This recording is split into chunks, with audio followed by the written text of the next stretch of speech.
Hello, my name is Lucas Bolton. I'm a criminal investigator with Nebraska State Patrol, but today I am representing the State Troopers Association of Nebraska as the legislative liaison. With me, I've got our president, Sergeant James Estwick, and the purpose of this meeting today is to formally state our endorsement for Governor Pillen's campaign going forward this next year. Over the last several years and through his first term as governor, Governor Pillen has done an excellent job in working with the Troopers Association and fulfilling the promises and conversations we've had and addressing the issues that have really meant the most to our membership and the troopers across the state of Nebraska.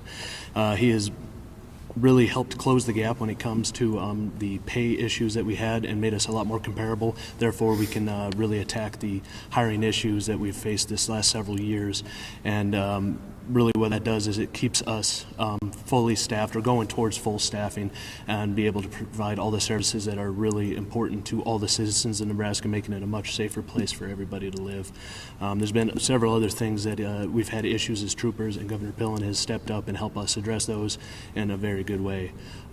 That's the whole point of our meeting today, is to, again, just endorse this campaign going forward, because we look forward to all the opportunities we're going to have in this next 4 years to keep addressing these issues, and we're very appreciative to have the support going forward in this partnership.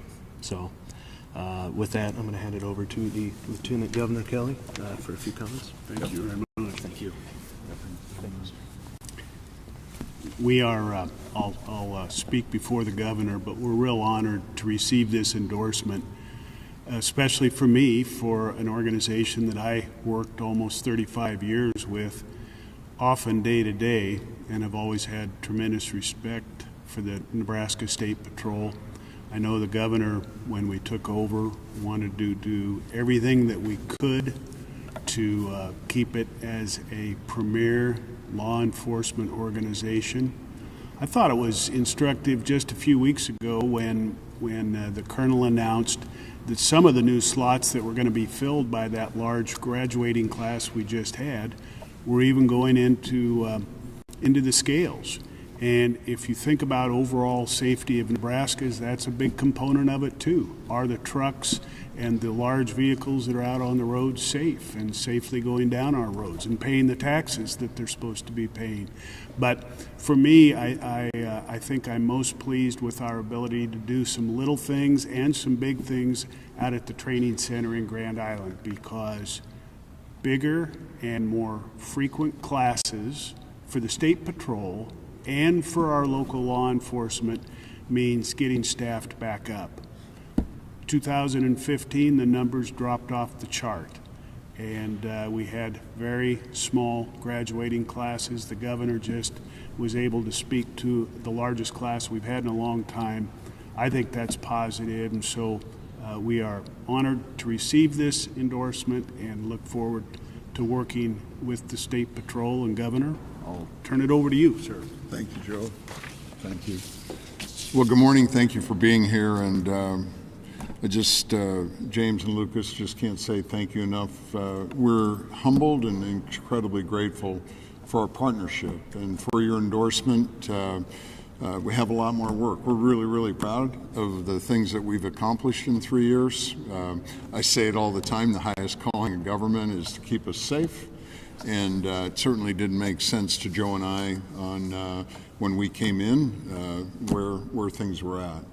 My view of the world in my lifetime as a Nebraskan has been this Nebraska State Patrol's the holy grail of keeping us safe, and that where the funding was and so forth just made no sense. So it was really, really important to us that we invested in the Nebraska State Patrol. I think we increased the pay overall that first year 22.1%. That was a no-brainer. I'm a believer you get to the market, and why the State Patrol is under market is beyond me, but we were proud to get it fixed. And that's a step and a start, and as Joe mentioned, it's making a difference. We're getting a gap closed so that Nebraska State Patrol is staffed and attracting great young people to the team. We have extraordinary events with the graduation here just last week, and really impressive people that are joining the ranks, and I expect that to continue on. And we really look forward to partnering with more great things to keep us safe, from technological advancements to having help us to keep people safe from distracted drivers, and a whole lot of other things that are really important. And so gigantic priority for Joe and I is making sure Blue is taken care of and making sure that we keep Nebraskans safe. And we're incredibly grateful and humbled. We're working very hard to have the privilege to serve Nebraskans for another term, and your support's a big deal. So all we can say is we're really grateful. So thanks a million. Thank you, sir. Thank you very much. Thank you, sir. Thank you. Any questions? Go ahead. Last one. You said you were working towards being fully staffed. By what percentage are you guys below fully staffed? You have. If you know. So I don't have the percentage. Last that I heard, we were still probably sitting between that 60 and 70. I don't have the exact number. Sure. With this new graduating class, I don't know where that's filling in. We've had a lot of retirements over this last year too, so I can't give you the exact number, but we are slowly trending in the right direction with the stuff we've been able to accomplish. And that's 60 and 70 Empty positions, spots, vacancies across the state.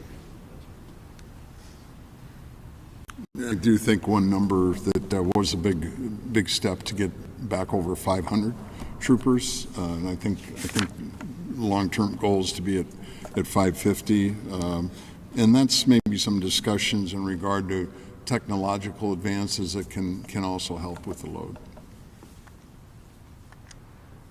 Governor Pillen, if I can ask a question, you sent out a press release that your historic tax cuts go into effect, January 1. What would you say to the people that believe we're in a budget shortfall, and part of the reason is because we're cutting taxes for the wealthiest Nebraskans? I tell you what, we are, from day one, we're running government like a business. We have been incredibly focused on making sure that we're competitive with our neighbors. Our neighbors to the east have an income tax rate at 3.99. We will get that. Every Nebraskan that I've met was embarrassed that we, the state, were taxing our senior citizens on income tax. We got that stopped in '24. We're not competitive with property tax, and we got to continue to work with that. We have spent too much money as a state. We're working to just get back competitive, and so that's the facts. That's where we're at, and we're really excited to present a budget in the coming January 15th. That is going to get Nebraskans, get us back in the game, so we're competitive with our neighbors. We're not singling out any one income bracket. We're focused on all Nebraskans. We're working hard to represent Nebraskans. You've also received endorsements from President Trump and Governor Heineman. Would you like to comment on what those mean to you?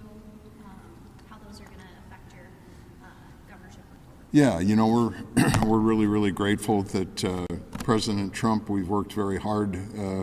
We're grateful President Trump is focused on safety. He's focused on running government like a business, border security, all of the things that are no-brainers for all of us in Nebraska. So we're incredibly grateful that we've been able to work hand in hand with many in President Trump's administration, and that he sees the work that our team has done and that he has endorsed our candidacy. We're really grateful for that. Governor Heineman, grateful for his endorsement. I think what's really important that leadership matters, and key leaders endorsing us is a big deal. It's really important. It helps everyday Nebraskans who have great confidence in President Trump. President Trump's numbers are 84% in the state of Nebraska. His endorsement's a big deal. We're grateful for it. Unrelated, I guess. Session starts next Wednesday. What is the first thing on your mind? Session starts first thing next week. The biggest thing on our mind is we all have to become more fiscally conservative. We got to quit talking about it. We got to do it. We got to say no. We're proposing a budget with right at a $500 million decrease in spend, and we're doing that by improved services and just straightforward best business practices. We would expect to have more than 33 senators say this is common sense. Really makes good sense. There'll be a few people always uptight because some people get used to the public trough. I'm confident we have 33% of the 33 votes that believe in getting us competitive with our neighbors. Okay, thank you very much for being here. Appreciate it. Thanks a ton. You betcha, sir. Thank you. Everything going well? Yes, sir. Yes, sir. Yeah, time's going too fast.